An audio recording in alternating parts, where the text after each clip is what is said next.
So I'm curious to kind of get us started here. What are some of your like favorite TV shows from when you were a kid?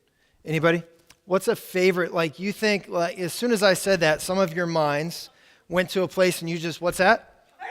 That's awesome. She like had a sass. That's what. Yes. No, I love you, Lonnie, but yes, Punky Brewster. Yeah. Teenage Mutant Ninja Turtles. Nice, nice. What's that? You have one. Darkwing Duck. Oh my gosh, it has been decades since I've heard Darkwing Duck. Yes. Anything else? What else? Alf. What's that? Mark? Mork. Oh, Mork and Mindy? Is that what you're saying? Oh my gosh, yes. Man, I was probably like, I won't say how old I was. But I remember that. And that was hilarious. $6 million man. Now that's not even enough, right? So as I think through, TV shows, and we could sit here and laugh and have a great time on that. There was a situation where I walked into a Taco Bell. Some of you guys know this story, but it's been a long, long time.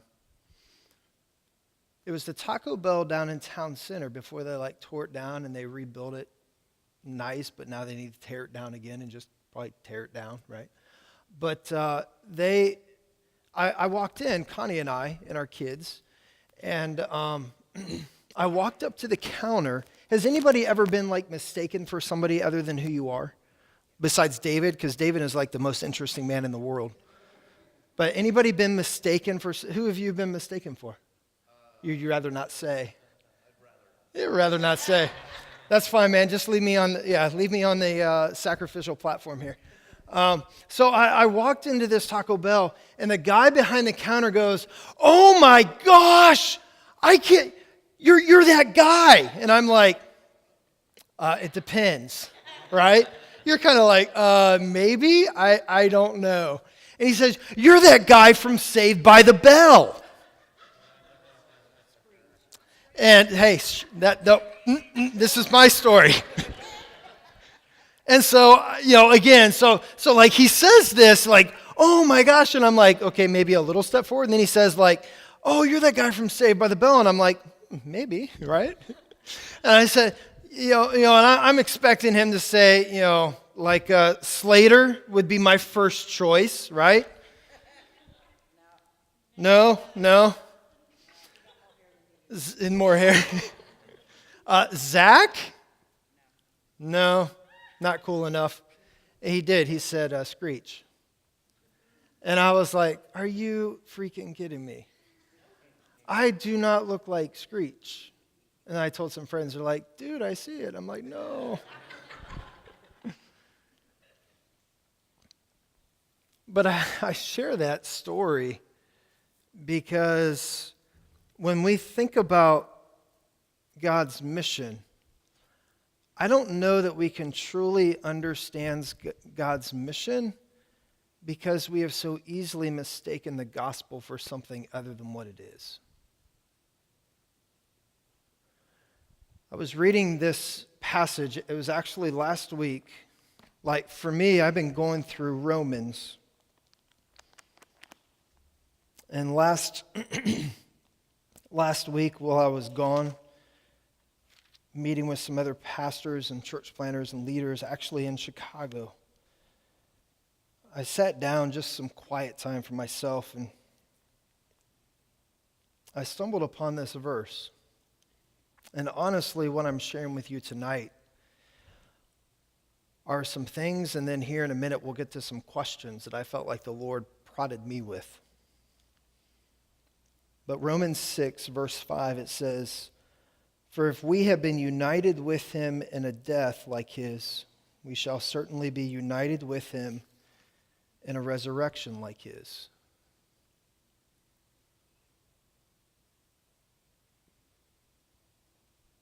We know that our old self was crucified with him in order that the body of sin might be brought to nothing so that we would no longer be enslaved to sin.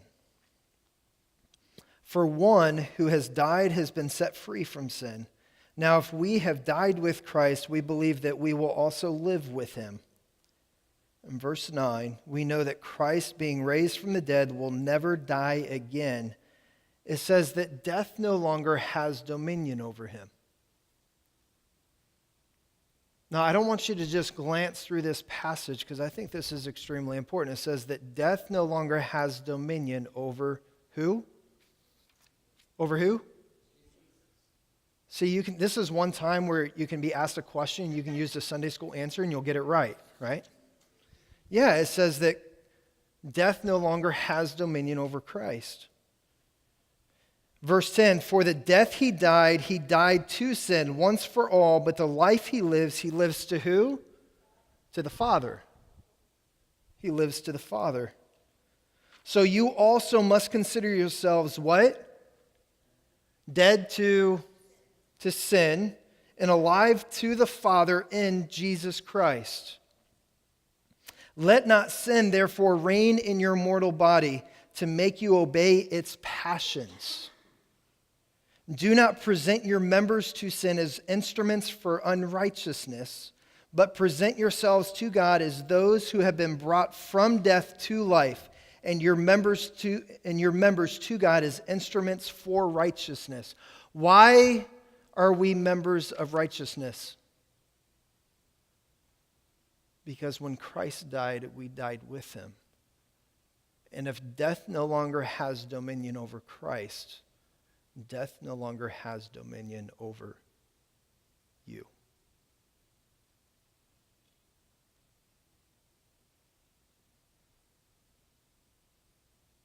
I want you to hear that.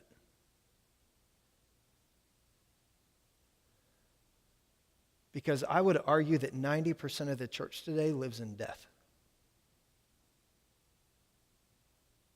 Many of us in this room are living from a place of death.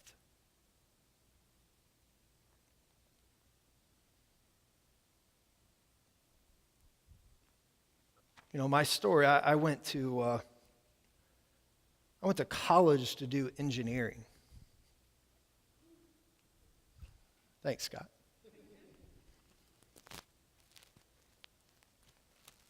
It was in college that I started to see something other than the death that I was living in. You want to ask me why I do what I do, it's because I hate seeing people live in a place of death. When Jesus says that that death no longer has dominion over us. And if I can be frank, it pisses me off how much we live from a place of death.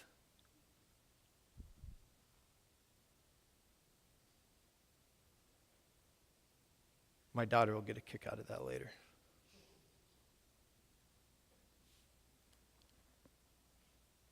For sin will have no dominion over you, since you are not under law, but under grace. Sin will no longer have dominion over us. You know what? I think we've mistaken identities, somebody mistaking me for who I was. I think we mistaken what sin is, and we mistaken what the gospel is.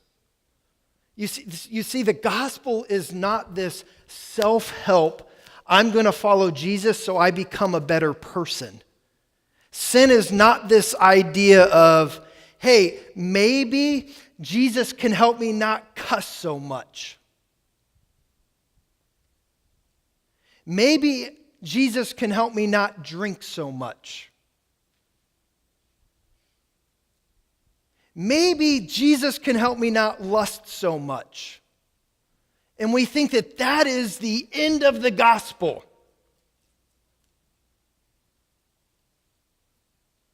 And we spend our days navel-gazing at ourselves, and we think that mission is me going to get somebody else and saying, hey, you shouldn't cuss so much. Come follow Jesus with me, and you can be a navel-gazer too.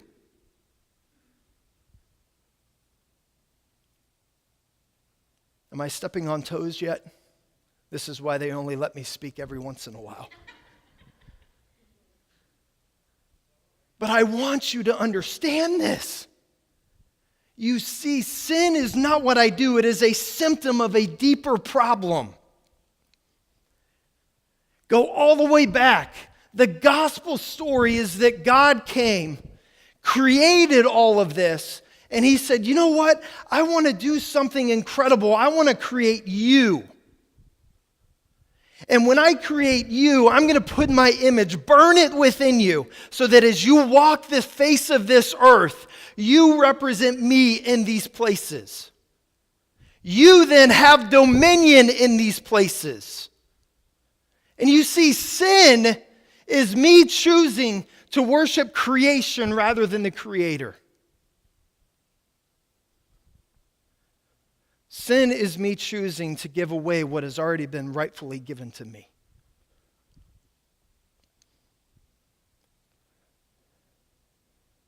And all those things I mentioned are symptoms. And I would argue today 90% of the church has mistaken sin for something it's not, and has mistaken their life for something that it's not, and mistaken our purpose for something that it's not.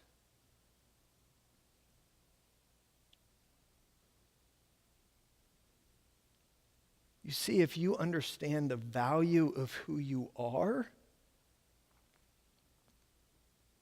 it starts there.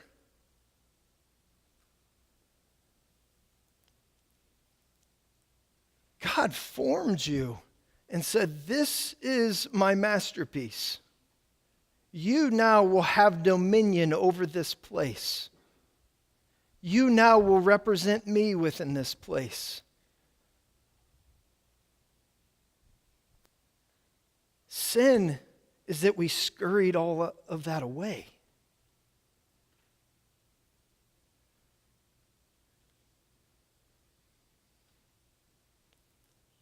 It's not,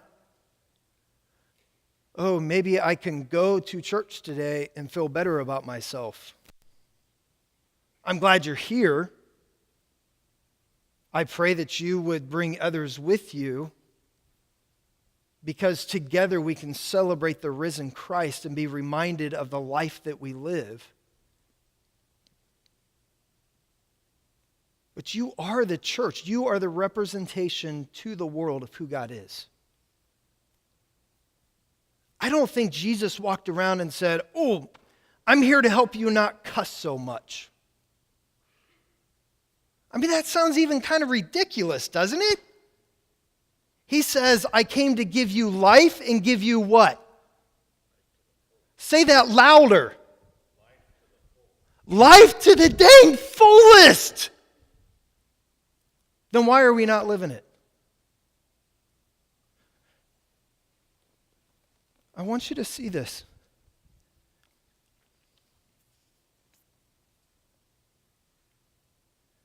Verse 13. Do not present your members to sin as instruments for unrighteousness. Do you know what that means? It means, how are we allowing ourselves to speak into the unrightness of things? How are we allowing the unrightness of things to develop in this world? Because I'm not living from a place of life. Can I make it any more simple? How are we allowing the unrightness of things to occur in my own backyard because I am unwilling to live from a place of life?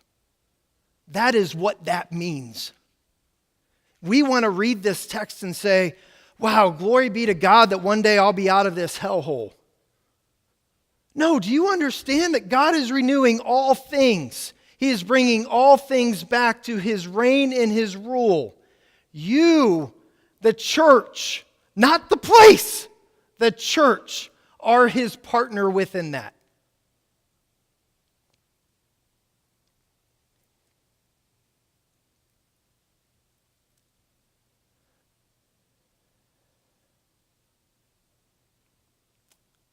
Then it continues, same verse. It says, present yourselves to God as those who have been brought from death to life.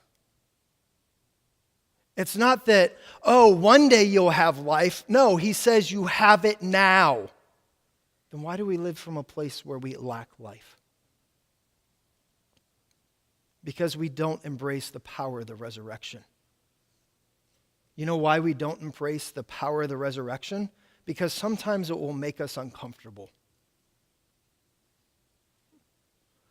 Sometimes it will mean that a friend comes alongside me and says, hey, Mike, you're not really breathing life into that, bro. You're breathing death.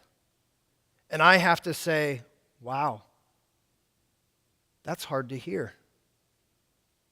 But you're probably right. That is what this place is supposed to be. A community of people in pursuit of the risen King. Not navel gazing. Saying, oh, let me read the Bible, it'll make me a better person. No, God says you are miraculous. The image of God already resides within you. No, it's let me follow after Christ in community and let his word pierce my heart because I have a tendency to let it get hard. And then he says, and your members to God, he says, use your members to God as instruments for what? What does that mean? Rightness.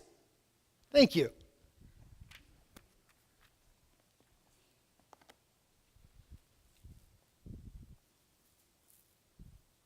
So we have a choice.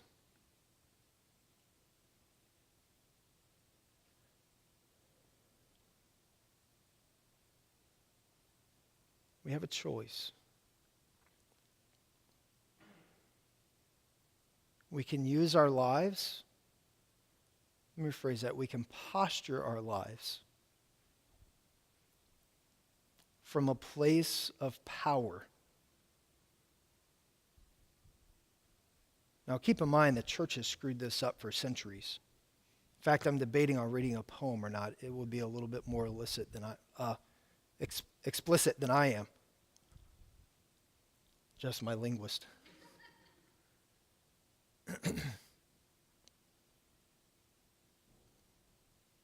Power is not that I come over top and I rule.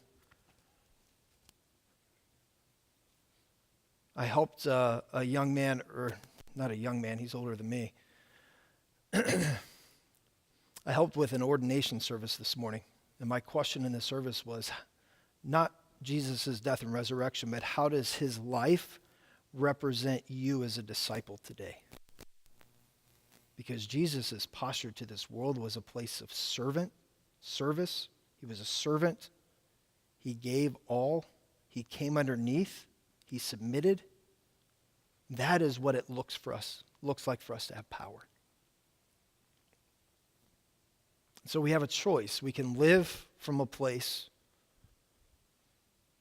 where we walk within this life that God has given us, and we can speak into the rightness of things. Or we can speak into the unrightness of things. We can allow our lives to be used by God to make things what they were meant to be, or we can use our lives in a way that shames the image of God within us, and we allow our lives to speak into the unrightness of things.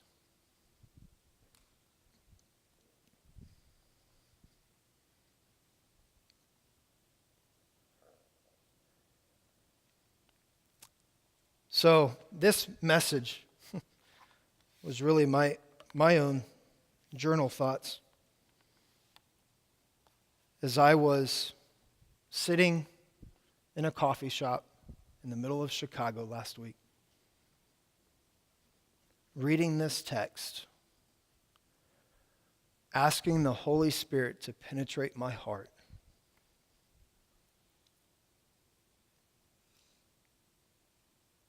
I felt like the Holy Spirit gave me 3 questions. I'm going to read these questions, and then I want to tell you how I developed this, and then I'm going to ask you to spend some time on this.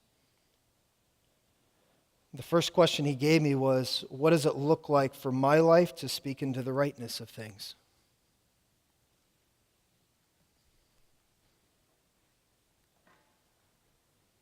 We're going to put these up again in a minute. The second one is, how am I allowing my life to speak into the unrightness of things? How am I being used as a tool of the enemy? Maybe a better way to say it, how am I just being a tool?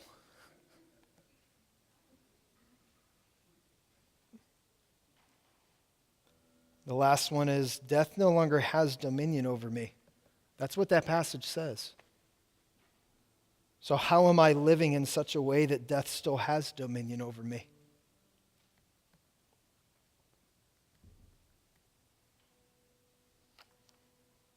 So those 3 questions, and again, we're going to go back to those because I want you to spend some time answering those questions as I did. As I looked over those questions, I thought to myself, how much doubt lives within me? How much my insecurities still rule my life? How much I doubt that the Lord can use me?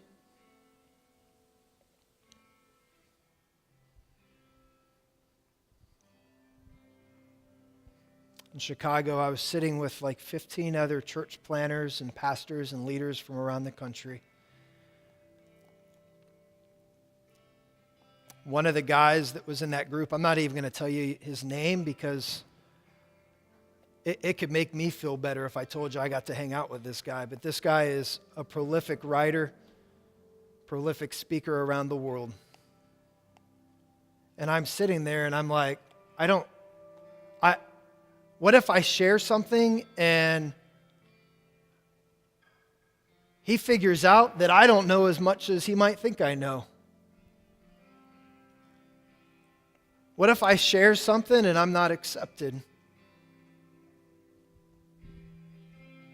I don't belong in this group. Who am I trying to fool?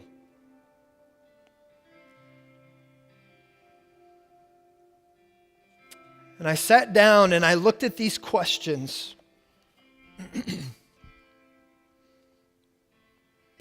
And the Lord was like, Mike, who is it that gives you your voice? Mike, who is it that allows you to speak into the lives of people? Mike, who is it that has put you in this place at this moment?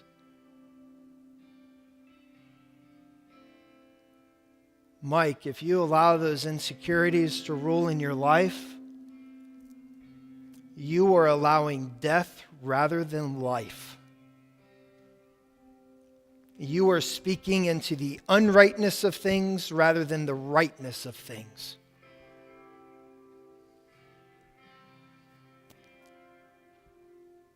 I was convicted.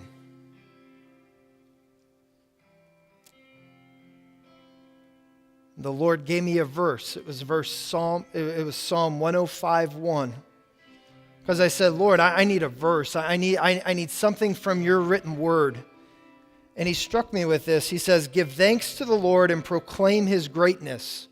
How much do my own insecurities, my own doubts, my own failures keep me from allowing Jesus to proclaim his glory?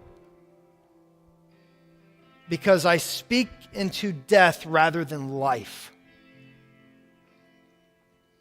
It says, let the world know what he has done. You see, the messy part of mission is me. It's me. The messy part of God's mission is me. God is already going to do what he wants to do. And I can choose whether I am a part of that or not.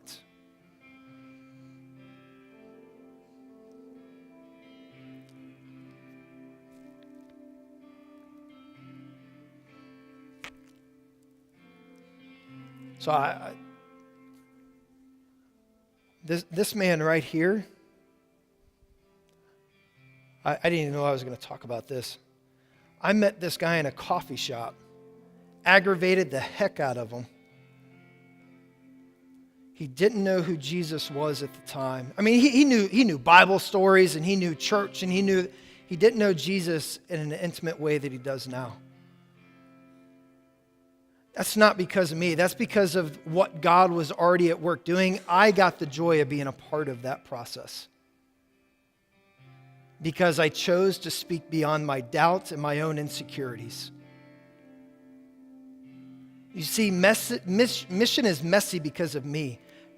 God would have brought this guy to know who he was in an intimate way, whether I was in that coffee shop or not. I truly believe that. But I have the privilege of calling him friend, confidant, co-laborer in the gospel. Because that day, unlike many others, trust me, I chose not to allow my insecurities and my doubts to cost me. Thanks, bro. So I want to ask you now, if we can go back to those 3 questions, Kelly, I want to give you a couple minutes to think through those questions yourself. So the first question, and just ask the Spirit to show you. Trust me, he will do so. What does it look like for my life to speak into the rightness of things?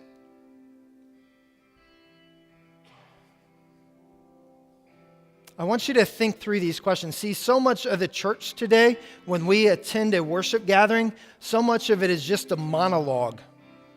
We need to create more of a dialogue. This is not a place just for you to come and be entertained for an hour and a half, because trust me, I'm not that entertaining, and if I'm not, I know Jeff isn't.